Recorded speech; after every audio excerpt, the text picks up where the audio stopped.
Well, a naked man is chasing a woman through an alley with a butcher knife and a heart on. I figure he isn't out collecting for the Red Cross.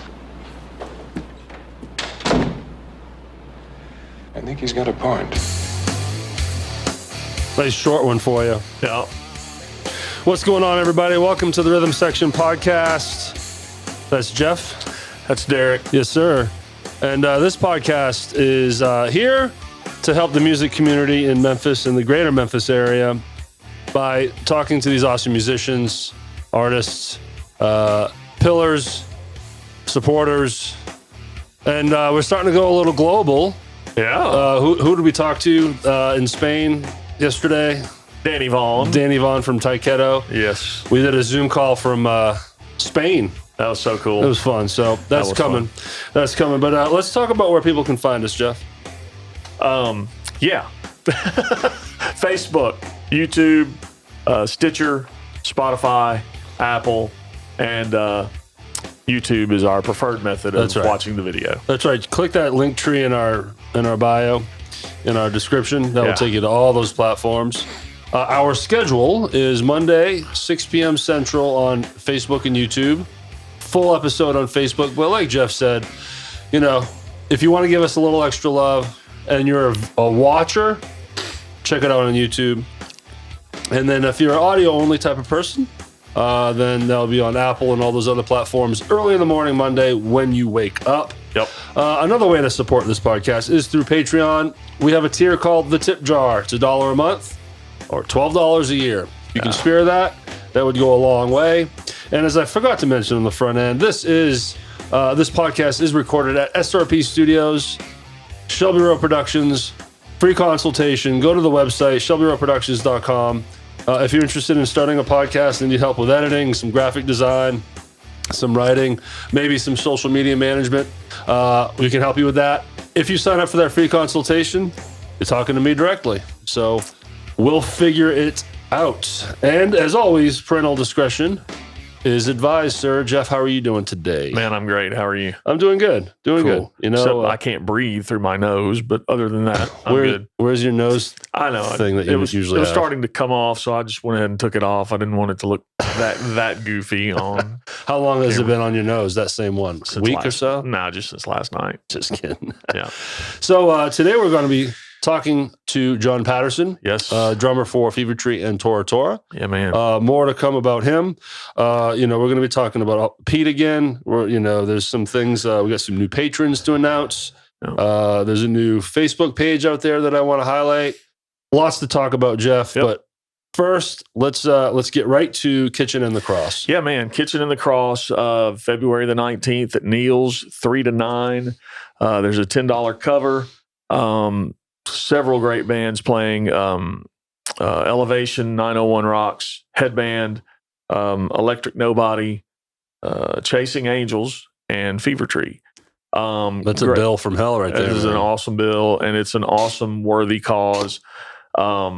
This thing was born kind of out of the COVID era where the food pantries were shut down because of all the craziness. And so they saw a need to get out and deliver food to people, and that's what they do. And they can't do it without donations and without help because it's just expensive to run something like that. Right. Yeah. It's a nonprofit. But they do great work and they need your support, and Memphis is great about getting out and supporting these things. I mean, look at that list of bands. Yep. It's crazy. It's awesome. And it's the second annual, correct? Yes. So that is correct. Let's make it better than the first one. Absolutely. Right. So check that out. We will be there. We can't get there as it starts because we'll be here in the studio recording an interview. But as soon as we're done here, we're heading over there. That's right. So again, what's the date and time? That is February the 19th, 3 to 9 p.m. 3 to 9 p.m. Check it out, y'all. Go support. Yep. We'll be there. Okay. So let's talk about Pete Mandelo a little bit more. Okay. If you saw our last episode, we did our best to pay tribute to Mr. Mandelo. It's the first time only time on a podcast where we have to talk about something that heavy. Right. And now we have a nice audience. So we felt the pressure to try to highlight him as best we could. So check it out if you haven't seen it yet. The first 7 minutes or so is just me and Jeff talking about Pete, throwing up some photos of him.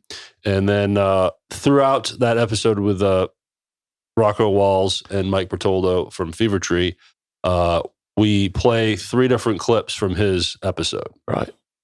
And first, before I get into what I'm going to do with his episode, I always listen back to our shows, and so many times I cringe about myself. It's just when I hear myself mumbling or squirreling, stuff like that. And for whatever reason, I think 3 different times I was talking about Pete and his amazing 25-year career. Yeah. Folks, it's like 40 plus years. Yeah. Okay. I don't know what I was like, wait a minute. 25 years ago was in the late 90s. What, come on. Yeah. He moved to Memphis in the early 80s. So he did it a lot longer than that. Yeah, I felt like I needed to correct that for whatever reason. Yeah, I get it. All right. So the interview with him, his episode, it was, of course, in hindsight now, it's a beautiful thing. Yeah.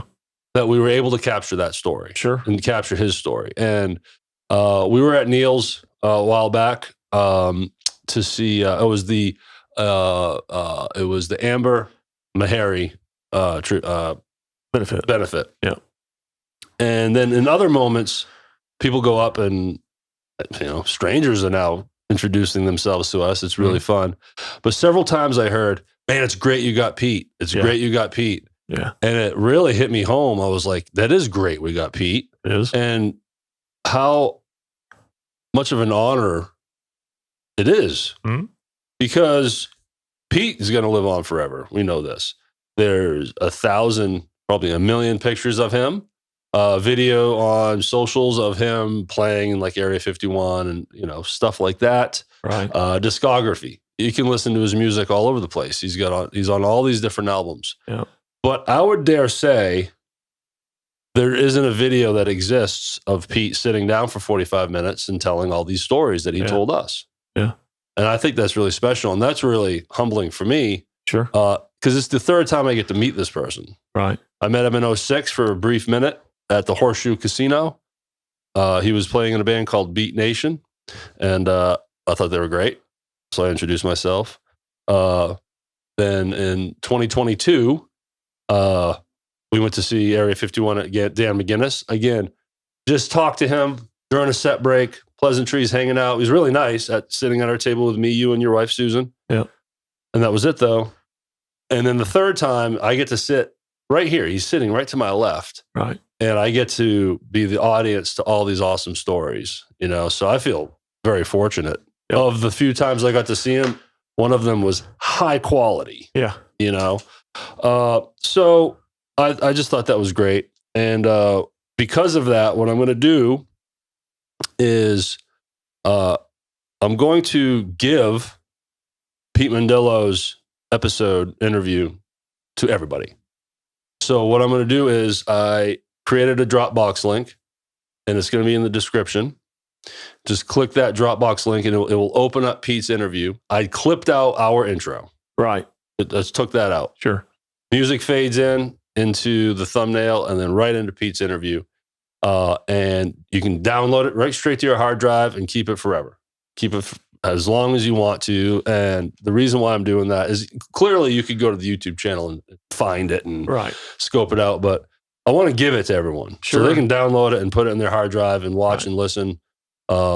Because if you're ever feeling down about Pete and you wish you could talk to him, the best thing we have is a nice video of him talking and telling stories. So you get to see Pete, in action, talking, So again, go to the description and click that Dropbox link. It will be clear as day right at the top to go and grab the video. That's cool. So the next thing we have is patrons, new patrons, John Patrick and Jason Ware. Yeah. It's about time, Jason. A little slow there. Where have you been? I mean, seriously. Yeah. Where have you been, sir? Took you a while. Next time I see you, just go ahead and throw me $10 because it took you that long to get it there. No, thanks, Jason. We do appreciate it. Yep. You're old friends with Jason, right? Tell everyone who's Jason Ware is. Oh man, I've known Jason since junior high. Mm-hmm. We were just buddies. We wreaked havoc on South Haven High School, and just been friends ever since. And his family means a ton to me and my family, and just great friends. Yeah, very nice people. Love them to death. Absolutely. So thank you again, John Patrick. Do you know John Patrick? I don't. Well, thank you, John, and thank you, Jason. I know. Again, we always say we know these people on Facebook. Yeah. But John Patrick is not someone that I've got a long history with or anything. The next time I ask you that, it's going to be, are you familiar? There you go. That's the way to do There it. it is. We're learning, folks. Yep. We're learning. One more thing I wanted to talk about is this new music page on Facebook. Yeah.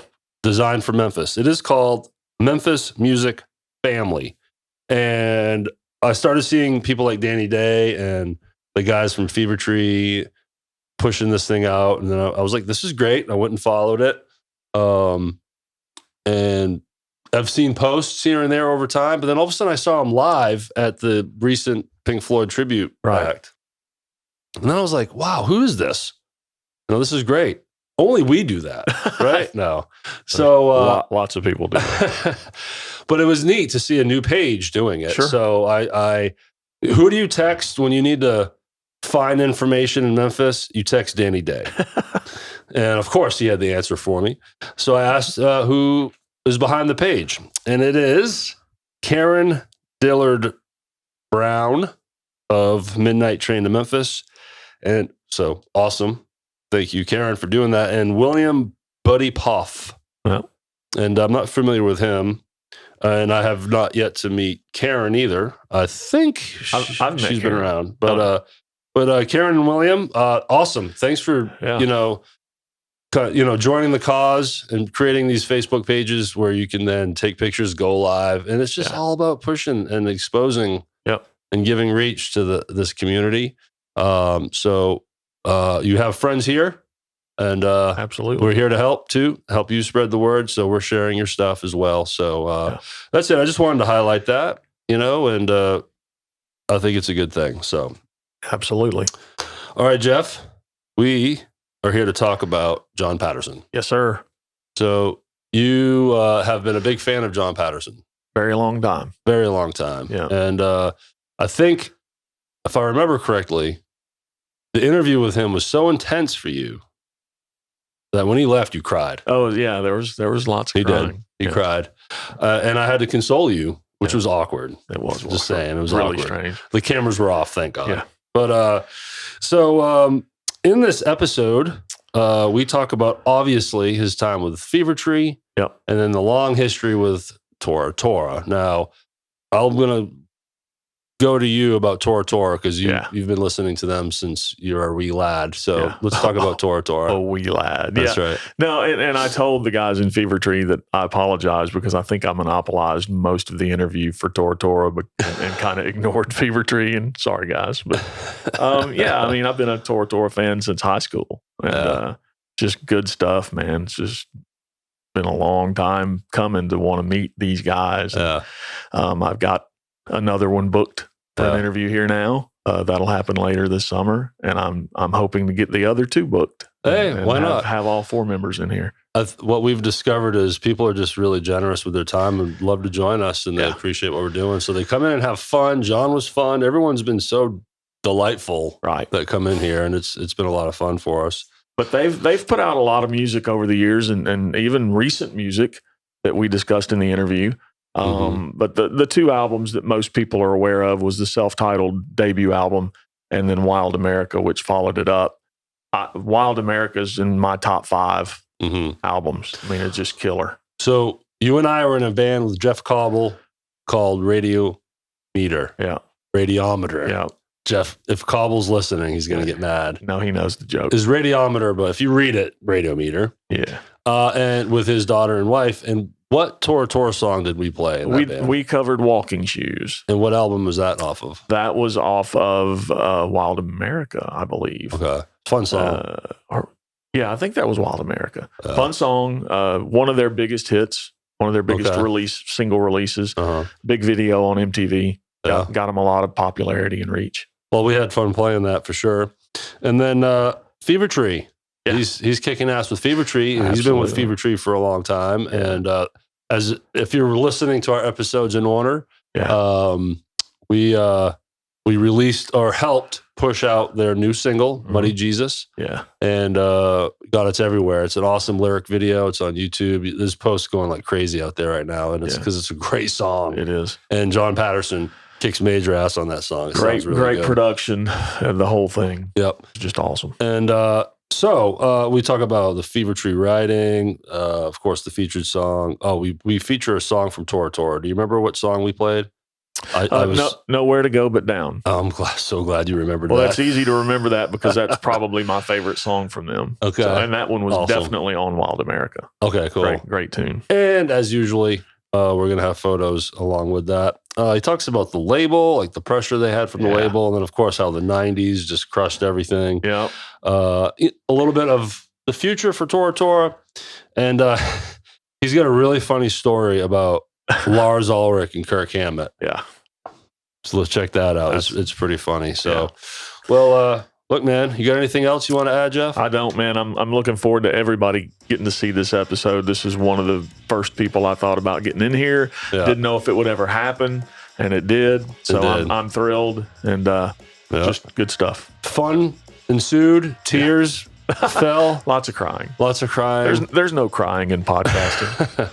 So again, you know what? This isn't going to be the last time we talk about Pete either. No. You know, like he's always going to come up and absolutely, and you know, and try to spread the love there, and then go click that Dropbox link. Go own his interview. Yeah, own it forever and ever and ever on your own hard drive. Yeah. And again, thank you again to John Patrick and Jason Ware for becoming patrons, and check out Memphis Music Family.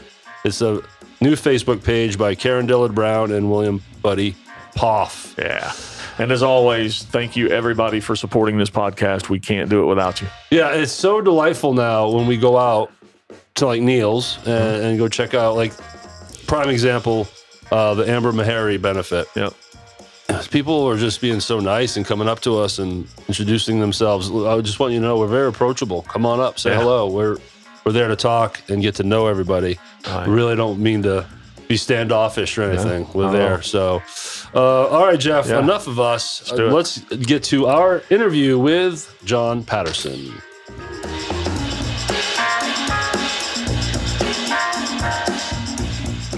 So, Jeff, our guest for today has been at the top of your list since the beginning of trying this experiment. Yep. And I know you're very happy. I am. Very excited. I am. Autographs have been signed. They have. Ladies and gentlemen, John Patterson. Hey, guys. Thanks for coming, man. Glad to be here. Yeah, well, you and I just saw each other yesterday. We did. Had a good old time at Danny Day's farm. Man, we had a great time. There was supposed to be hunting. None of that took place. It didn't happen. We all sat around bullshitting. We sat around a table kind of like this one all day long. Yeah, we did. Shot the shit all day. It was great. It was great. So thanks for making the drive down from Arlington. Yeah, man. Thanks for having me. I've been looking forward to this for a while. You may be the longest drive we've had coming here yet. Hey, it's worth it, man. So obviously we're going to talk about your bands, Fevertree and Tora Tora. Mm-hmm. Jeff has been a fan, and I don't want to blow smoke, and we were kidding on the front end, but he does know a lot. Tons more than I know about Tora Tora. You probably didn't have to print any of this up. You could have just asked me. So this is Jeff's going to be driving this train for sure, and I'm anxious to learn more about you. That's what this is all about, to get to know you more and cool. Share some of your stories. So Jeff, some of them may not make it. we can always edit out. Man. We always go to Mike Bertoldo. Get the rest of the skinny. No. So I guess I would love to go back. The way Derek's got this lined out, it's Fevertree and then Tora Tora, but I'm going to start chronologically and work my way forward. Sure thing. So obviously the first band that I know of you from was Tora Tora. Right. Is that your first band? No. Okay. Keith and I go way, way back. Okay. We started jamming, I'm going to say it was probably 82, 83. Okay. we were in high school together, and we just kicked around some stuff, and we jammed with a guy that was at that time influential on my playing. He helped me. He's like a mentor to me. He was my age, but he's one of those guys that was really advanced in his playing. On drums, and then he can turn around. He's 17 years old. He turned around and played guitar just as well as he could drums. He could play anything. So we got together with him. And what's his name? Greg Busby. Yep. And I don't know what the guy's doing now. You know, but he was a big. He was a mentor basically for me back then. And, awesome. So we got together with him and we played a couple of songs. We never did any gigs or anything. And then. Let's hope I'm not forgetting anything. But Keith and I, right after high school, we got a band together called Lycanthrope. And don't ask me what that means because I don't know. But we lived together in a duplex, and we played some like deep tracks from Judas Priest and stuff like that. And we gigged out on the town, and there was a place, can't remember, the Madison Avenue Club. And that was my first time meeting Alan Bone when he played with Tokyo Rose. Because cool. We somehow... What year was this again? Man, I don't know. 85, 6, early. So you guys go way back. Right. That's great. This was pre-Tora Tora. And I think we opened up for them. I can't remember. I just remember we were there and they were playing and they had this big production going and they had the drum riser and all that stuff going on. We're like, man, these guys got it going on, man. So it's amazing what a drum riser will do. Yeah, it really especially is in a little bitty bar when your head's probably this far from the ceiling. You know, anyway. No stick tricks way up there. You'll hit the ceiling. Well, speaking of Alan, and I hope he's listening because I have definitely complimented him about this. He did a show at Hadley's with Twin Soul. It was Every Mother's Nightmare, Twin Soul, Chasing Angels. What was that event? I didn't mean to put you on the spot. Benefit, I think. But it was a benefit. But Alan brought his drum riser in, and it absolutely changed the stage. And I mentioned that to him when I saw him another night. I was like, man, it just absolutely makes a stage just kind of go 3D and pop like that. So I've been there too when you walk in and you're like, man, I wish we had a drum riser. You know, they're kind of hard to tote around. We've got enough stuff as drummers to worry about setting up anyway. So, you know, I don't have one. So, all right. So Tokyo Rose, you met them, and then where did you go from there? So from the Lycanthrope, that kind of fizzled out, and then we started forming Tora Tora. And we got Patrick. How'd you meet those guys, Patrick and Anthony? I actually met Patrick through summer school. You know, because he probably wasn't supposed to tell that, was he, Patrick? Well, it is. Everybody knows anyway. I get it. So we had summer school and we met there, and you know, I knew he played. He was actually in a bluegrass band. He plays guitar. Bluegrass. And he can pick pretty well. Killer. I think that had a lot to do with him becoming a really good bass player too. You know, having that familiarity with picking the guitar.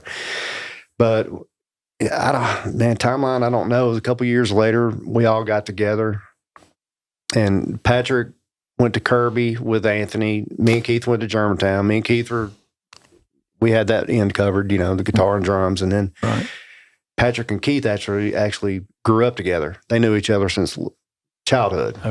So they got together, and Keith, I guess he called Patrick, and Patrick brought Anthony in, and you know, here we are. Cool. Go ahead. So you definitely hit all the players. What I was going to say about 5 minutes ago was like kind of as a joke. I'd be like, man, I'll give you a lifeline because people come in here and forget their band members' names. They forget to announce. Or they forget to it becomes mention a funny people. thing. Hey, Rocco, how you doing? So I had the band here, and I'm like, yeah, he got them all. Awesome. But I'm just curious, you know, Anthony Quarter, was that your singer? Singer, Keith Douglas.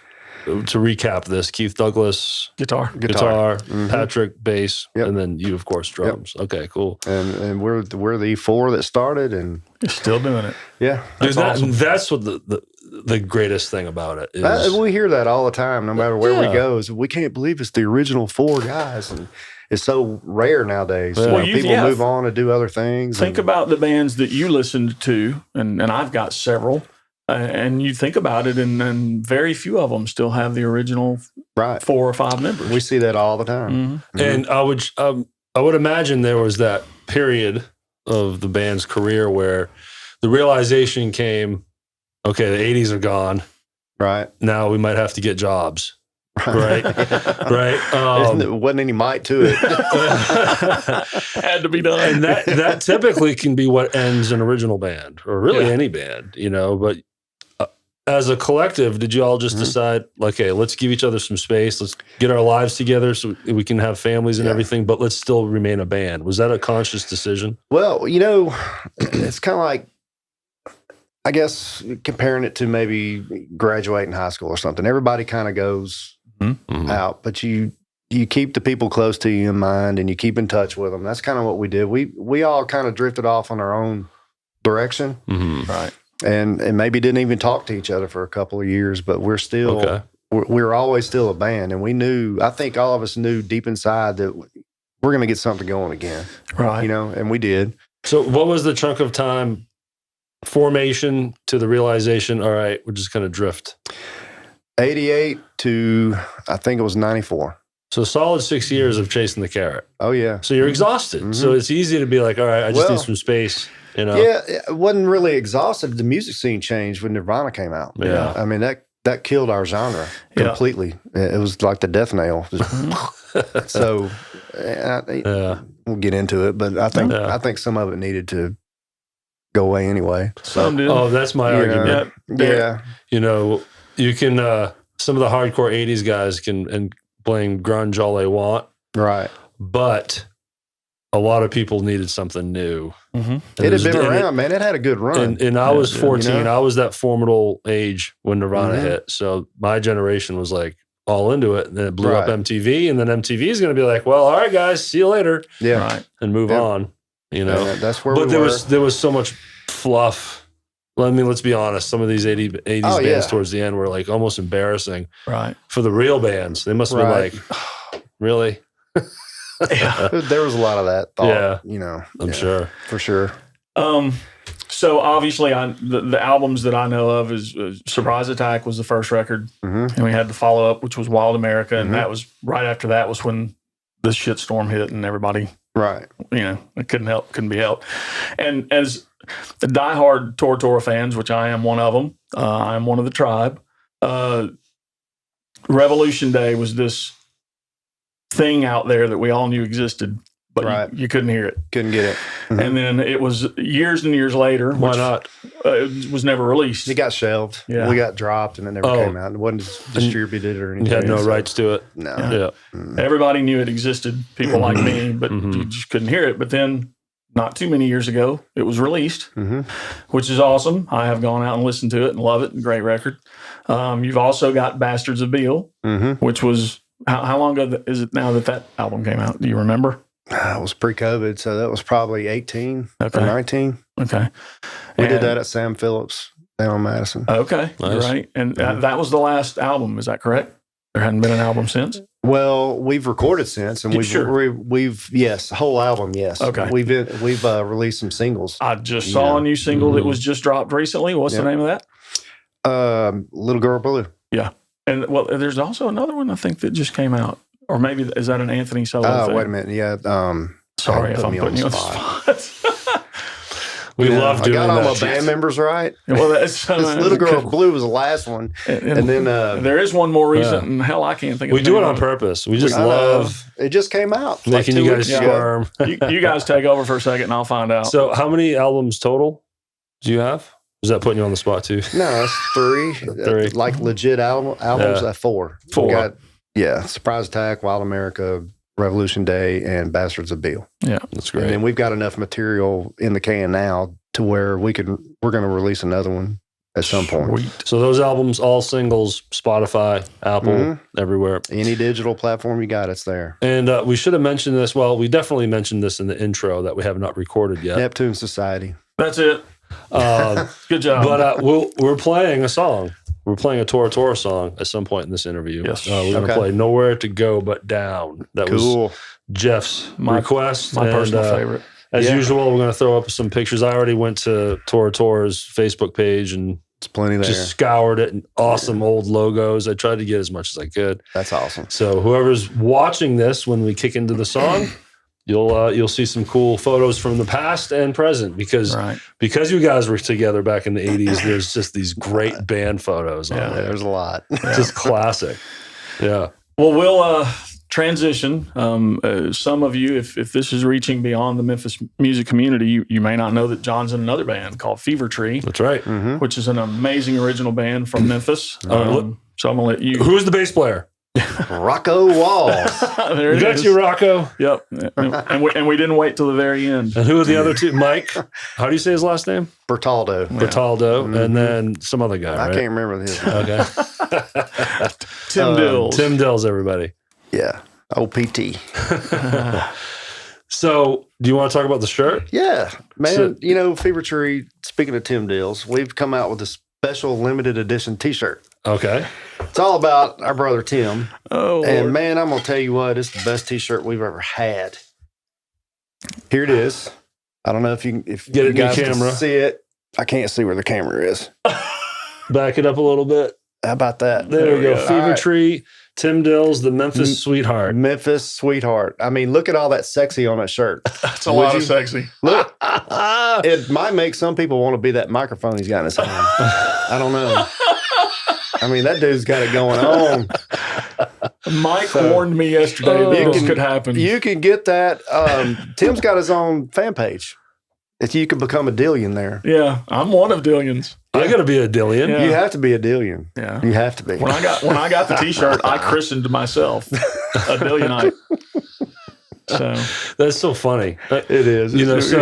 So yeah, John came in with that request. He's like, I want to talk about this shirt at some point. We're Absolutely. like, perfect, man. We'll give us content to talk about. Tim's going to shake his head. He's going to look at the ground and just shake his head. yeah, And it's just great because now that I've met Tim and he's been on the show, I have met Mike. Thank you again, Mike and Tim, for coming out to our New Year's Eve show. I've yet to meet Rocco, but I've chatted with him online because I think he's a great player and his tone's awesome and everything. But now I'm getting to know you guys, and it is fun how you guys interact with each other on social media and how much fun you guys have on stage and at shows. And then you guys come in here telling stories about these other people, and it's fun as hell, Look, man. hey, if you can't have fun, it's not worth it. Right. Yeah, And it's just not worth it. And it's a testament to you guys, you know. well, and you can see a lot of times you'll watch bands and you can tell if getting along is something that's forced, Mm-hmm. and you can tell when it's genuine and people like each other and they're actually having fun. And when I go see a live band and they're having fun, that means I'm having fun, All right. and that's great. And you guys rehearse. Original bands typically rehearse a whole lot more than cover bands, and you're working on new songs. And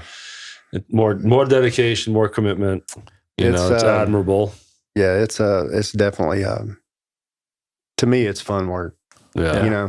When you got new ideas kicking around and you're not sure where things are going, like Mike might come up with a guitar part, or I might doodle and play a drum part, and somebody goes, "Hey, what's that?" Yeah. And the next thing you know, 15 minutes later, we have a song. It leads to something.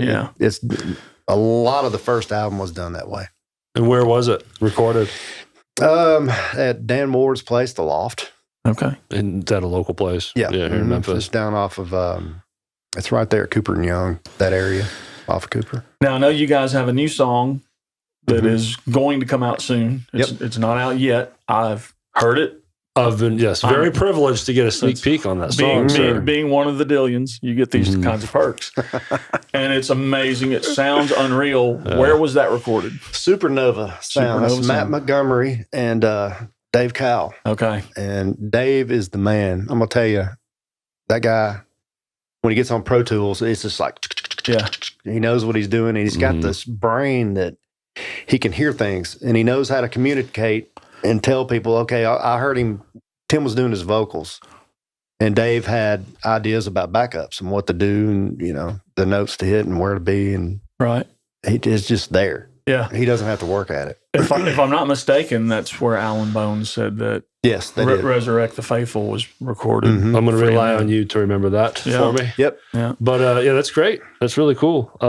So speaking of music, shall we play? I would love to do this because I love this song. Nowhere to Go But Down. Play it. I say we play it, and then when we come back, talk about it. We'll do some more talking. Cool. All right, guys. Enjoy Tora Tora, Nowhere to Go But Down.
All right, man. Thanks for letting us All right. play that. Nowhere to Go But Down by Tora Tora. So as promised, let's talk about the song a little bit. Let's do it. Oh, there we go. That segued to a whole different band. Yeah, I said I don't remember that one. We didn't record that. So that song comes off of the Wild America album. Yep. Recorded at Ardent. Yes, sir. Here in Memphis, Tennessee. Tell us about that album, the experience of recording the follow-up album to Surprise Attack, which is a great album as well. How did that all work out? I know you guys worked with some very big names. Yeah, we did. In that studio. Coming in for that album, we had all grown significantly as players because, I mean, we played so many gigs off Surprise Attack. Right. And the Surprise Attack album was actually a struggle because none of us had recorded any, and I couldn't even play to a click track, and I almost didn't get to play on the album. Wow. So, we busted our asses and got better as players, and you do that anyway, playing every night. It just happens. Right. And so we were really better prepared for Wild America than we were Surprise Attack. Right. But there was still a lot of pressure going on about, it's a sophomore jinx, what they call it. You got to come up with good songs. You got to have something it's got to do just as well or better than your first album. Right. So it took us a couple of years to get everything together for that album, but we went in the studio ready, and that song was actually written with Stan Lynch, Tom Petty's drummer. Okay. And Anthony Keith went out to L.A. and wrote with him. Wow. On that one. He's on all the classic Heartbreaker stuff. Oh, yeah. Iconic drum. Yes, sir. Yeah. And he's a great guy. I got to meet him after we recorded the album. We were playing, I think it was a whiskey. And he was there, and he came up to me, and he started doing this. And I said, we wrote 2 or 3 songs with him. And I said, what are you doing, man? He goes, man, you played on that song. It was great. And I said, well, I played your drum parts. I took what you did and just, played it like that because I thought they were awesome. So here's to you. But, yeah, but what a compliment that is, though. Oh, it was great. I was on cloud 9. Sure, to have somebody like that give you a compliment like that. Yeah, man. It was awesome. Yeah. Being as young as I was and influenced by people like that, it was a good moment. How long did it take to record Wild America? Oh, man, don't get me lying. I don't know. Don't stop putting them on the spot, Jeff. It's been so long we can ago. make it simple. Was it days or weeks or it was months? months. Okay. It was 6 months at least. Okay, Yeah, it took a while. It wasn't a recording process. It was everything after. Gotcha. It was going back in and, getting the vocals right, getting the backups right, getting the different guitar parts, the leads. Right. Going back in and doing the bass. The reason I asked that question is because a lot of people in the audience may not realize how long it take or used to take. It really doesn't take. It's not like that anymore. It's not done like that these days. But back then, it took months to record an album. And it must have been all analog, right? Every bit of it. That's awesome. Yeah. Do you guys have the masters? If no, we you're don't. not allowed to answer that, we can cut this out. Yeah, we don't have it. Not that I know of. Anyway. So you mentioned something that I'm interested in, that sophomore jinx. Everyone knows about that. And going into that second album, you're on a record label, right? Remind me what the label is again. A&M. What is that pressure like?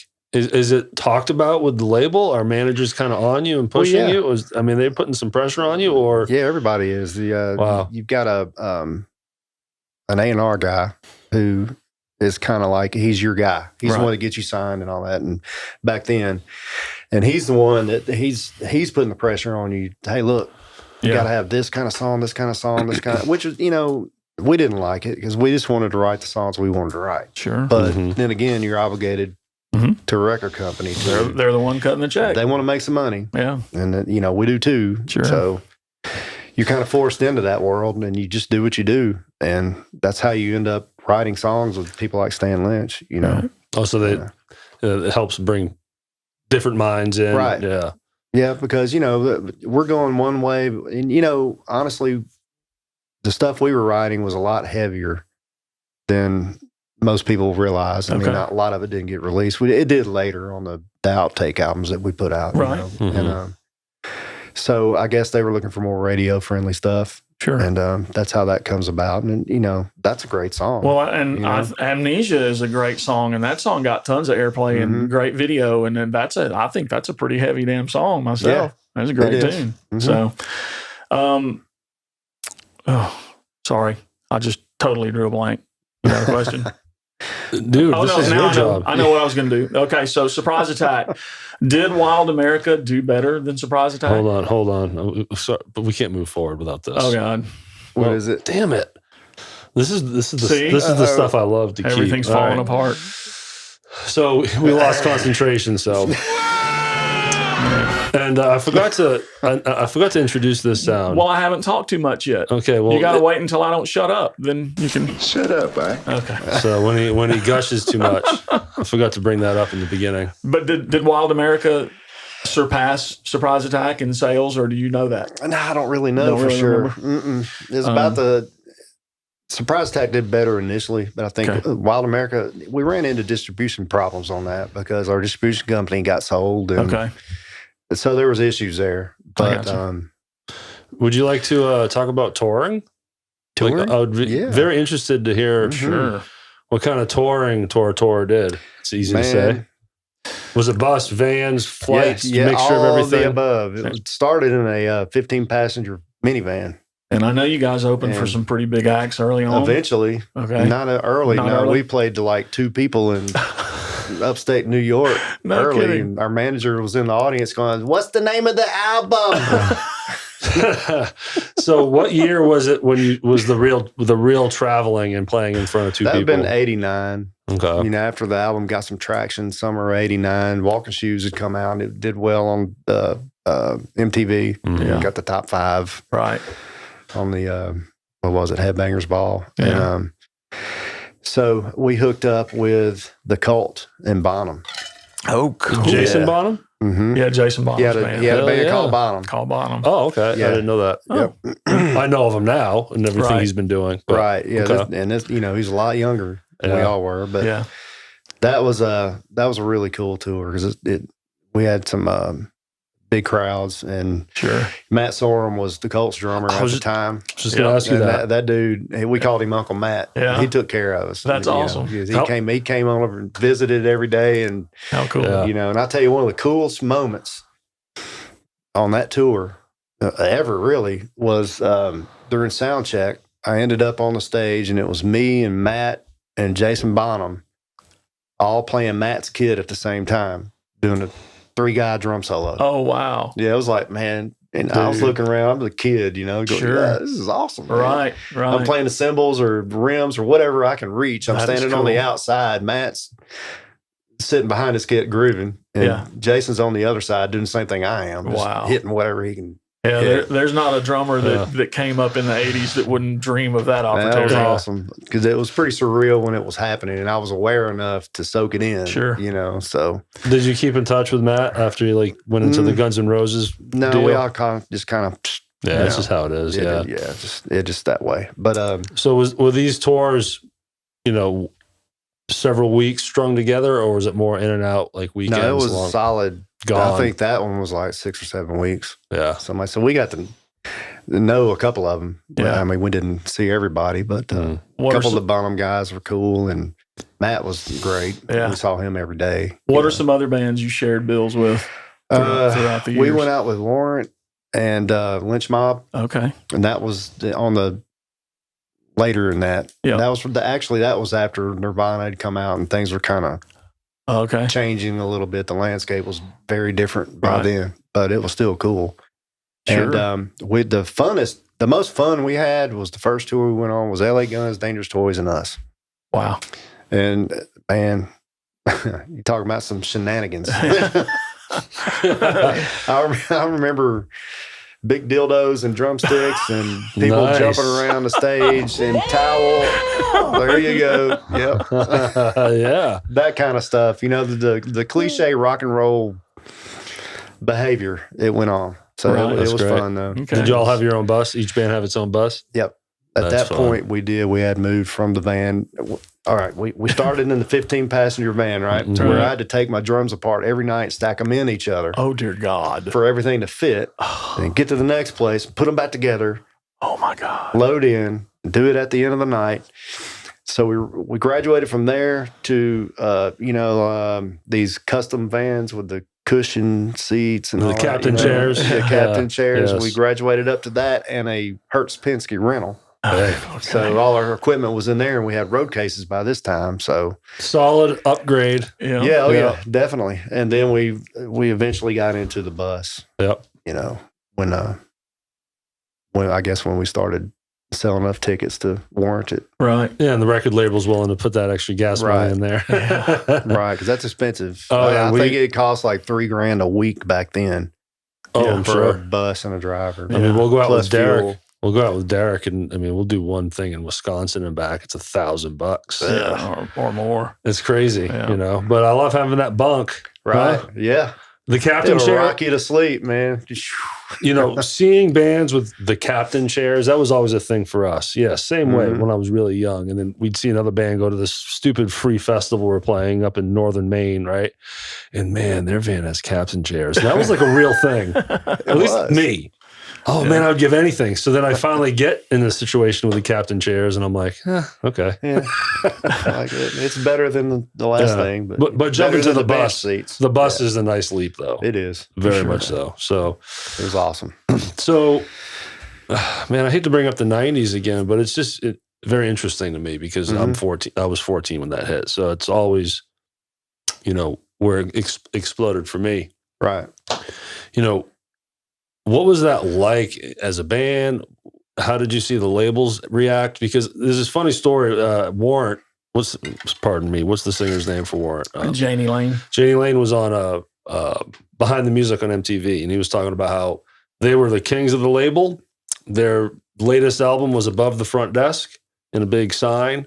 And then one day he walked in and it was Alice in Chains and it was done. I mean, it was just like that. Right. Did you experience anything like that? No, not that dramatic and blatant. It was more subtle with us. You know, we knew things were changing because our A&R guy was gone. We got a new A&R guy, and you know, the enthusiasm wasn't there anymore. Yeah. So we felt it and we knew, but we still did our thing. We were obligated to a third album. That's where Revolution Day came from. Yeah.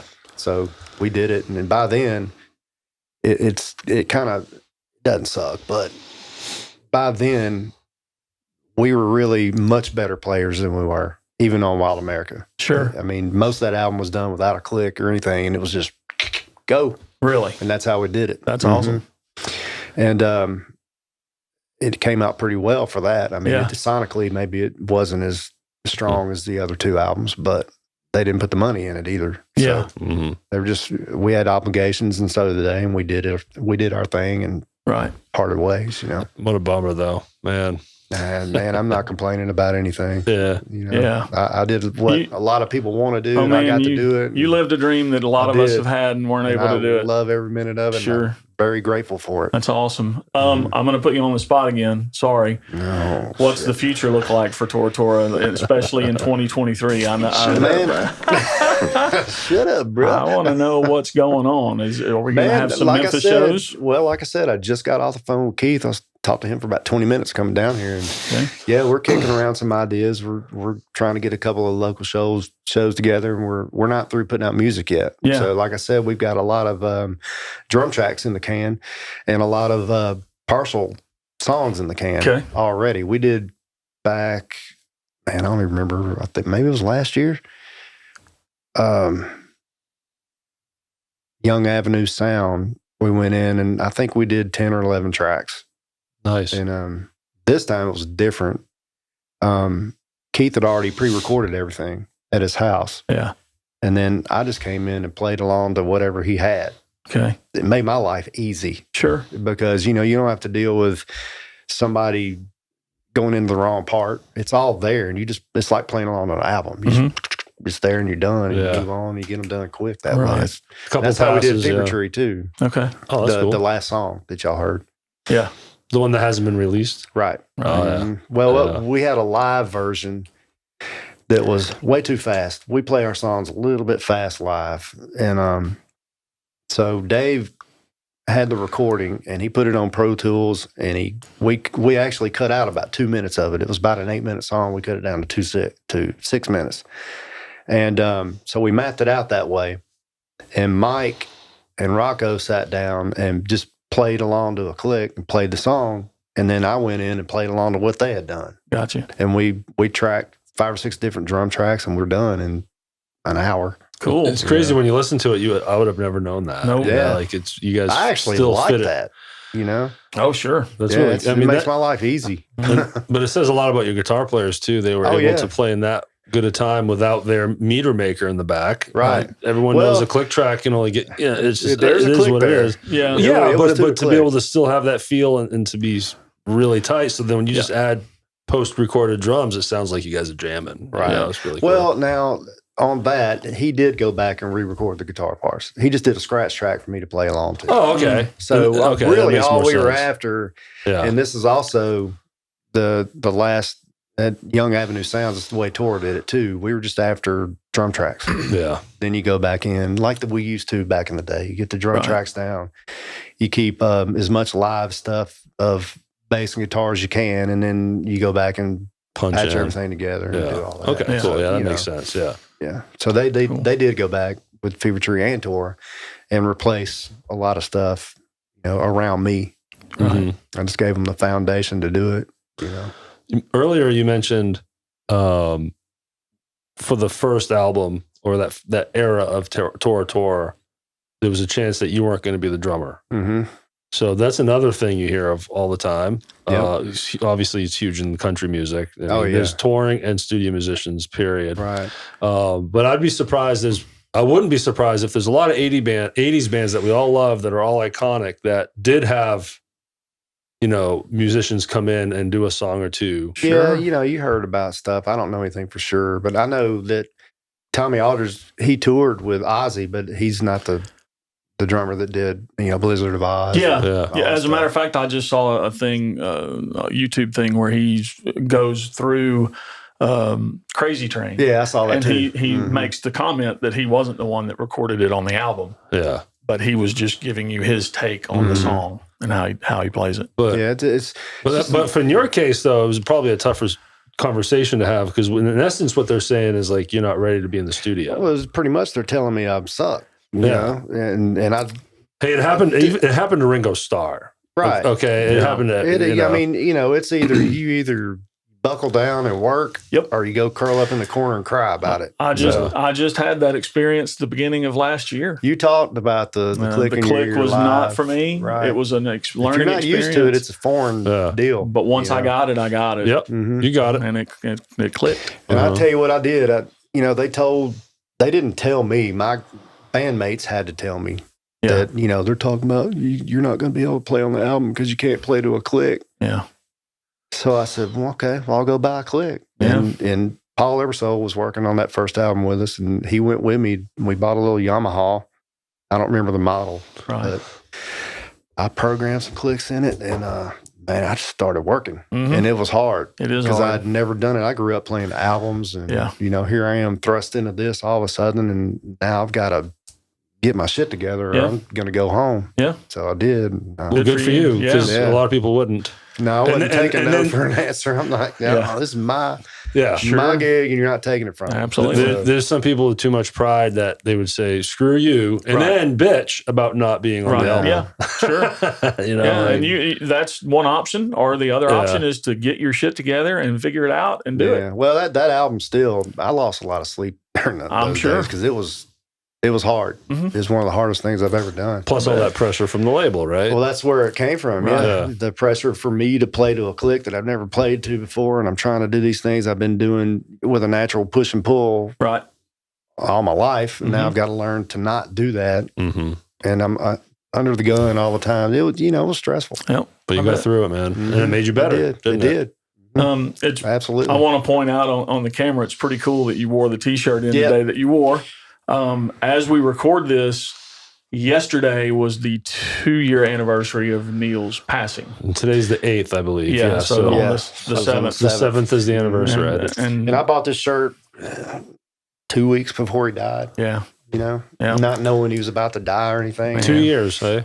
Yeah, 2 years. And they kept that secret, didn't they? They did. That he was ill. And that is one of the biggest regrets I have in my life was I never went to see them live. I got to see them a couple of times. Yeah. That's why I'm going to Metallica this year. Second show. I'm not missing them anymore. Right. Yeah. Favorite band growing up and never went to a concert. It wasn't until 2016 I finally went to Nashville to see them live and took me. Hetfield is my guy. Like everyone has Yeah. their guy. Hetfield, without I got question. a story about them.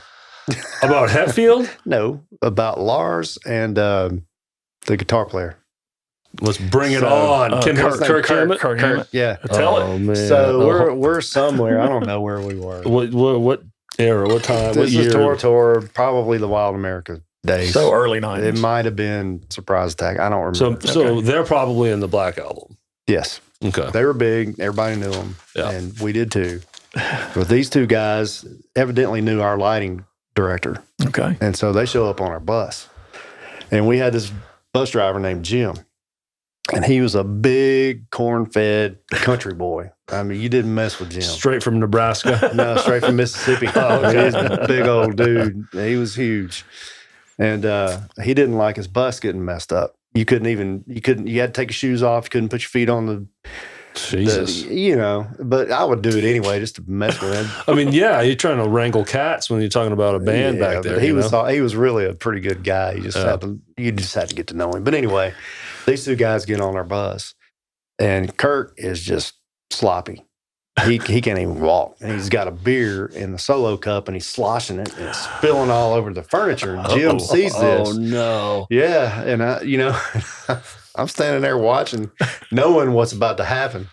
And Jim, he's in the driver's seat, and I can see him looking in his mirror, looking back there, going, "Man," he goes, "Hey, y'all get off my bus." And Kirk's like, "Man, do you know who I am?" Oh, he goes, didn't do Yes, that. he He didn't did give you too. the He eye. goes, Do you know who I and, am? "Hey, Jim, these are Jim's words. I don't give a fuck who you are. Get the fuck off my bus." Oh, man. And Lars is like, "Okay, man, let's go. He's pushing him out the door, and that was the end of that. That is hilarious. What's Kirk weigh? Like a buck Both 20? of them are little guys. Yeah. They're Yeah. smaller than I am. Yeah. Man. That's hilarious. I mean, those guys were called Alcoholica for a reason. Too. And back in the early years. Lars was fine. He wasn't. Yeah. I don't even know if he was drinking or not. Yeah. He had to babysit Kurt. But That's awesome. I mean, I they're- can't say anything. I got the same way. So Yeah. Oh it's yeah. pot and kettle. You know. Oh, Yeah, man. yeah. It's just a funny story. I you know? have gigs I like next morning would forget a whole set. Like the next day, be like, "Fuck, I What was like happened? hammered last night," and then the whole band's mad at me. You know, Yeah. back in the old days, I used to not be able to go out and party if we had a show the next day. because you just feel I miserable. just couldn't do it. Yeah, That's just, Yeah. so I'd that's wait. when you drink on the gig and get through it. Yeah.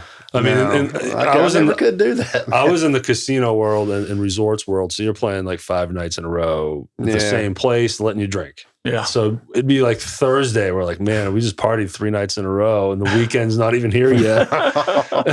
So it was bad. Yeah.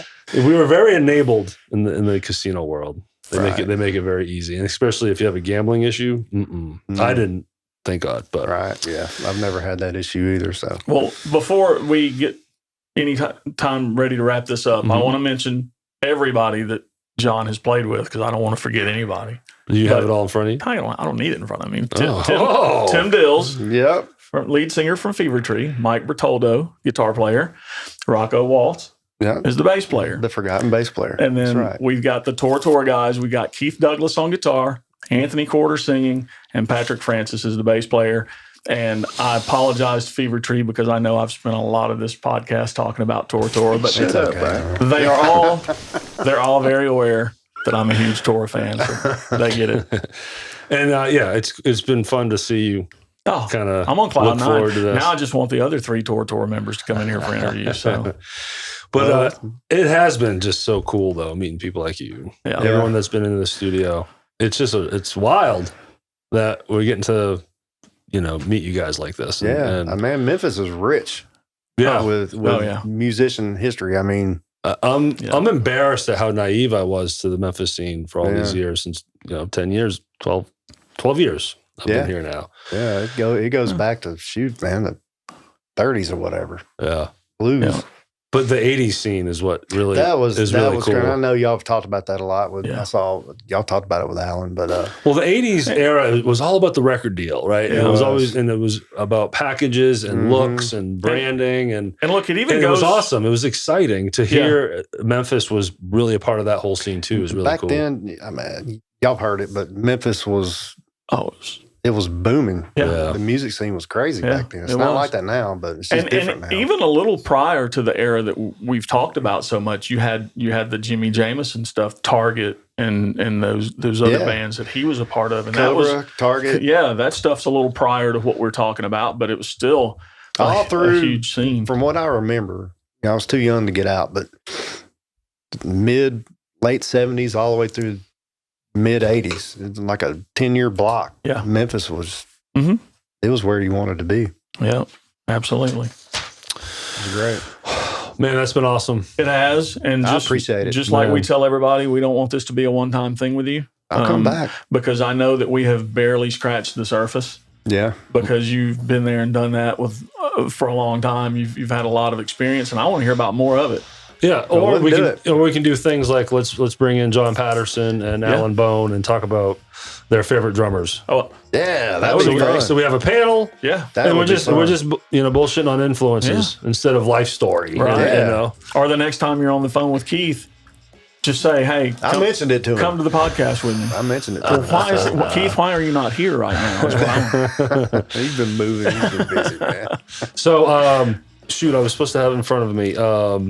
So yeah, both Tora Tora and Fevertree on Facebook. Yep. Just go search their names, and from there you'll get their websites and everything. Everything will be in the description, though. Clickable. Just go to the Good description. deal. We do have an old Facebook page that's inoperable that we can't get rid of. So Which band? Fevertree. okay. I hope I got the right one. It's all lowercase. Okay, I think, I'll have the to make sure I Fevertree. get the right one Yeah. before. If you look at it and it had no post have been done in years, then it's the wrong one. okay, I'll double That check. involves an ex-member that won't give us the password so we can kill the site. That's so. the next episode right there. Yeah. All right, Jeff. Before we say officially goodbye to John Yeah. Patterson here, where can people go here? Facebook, YouTube. My voice. Did you hear that? Yeah, I did. Facebook, YouTube, Spotify, Apple, Stitcher.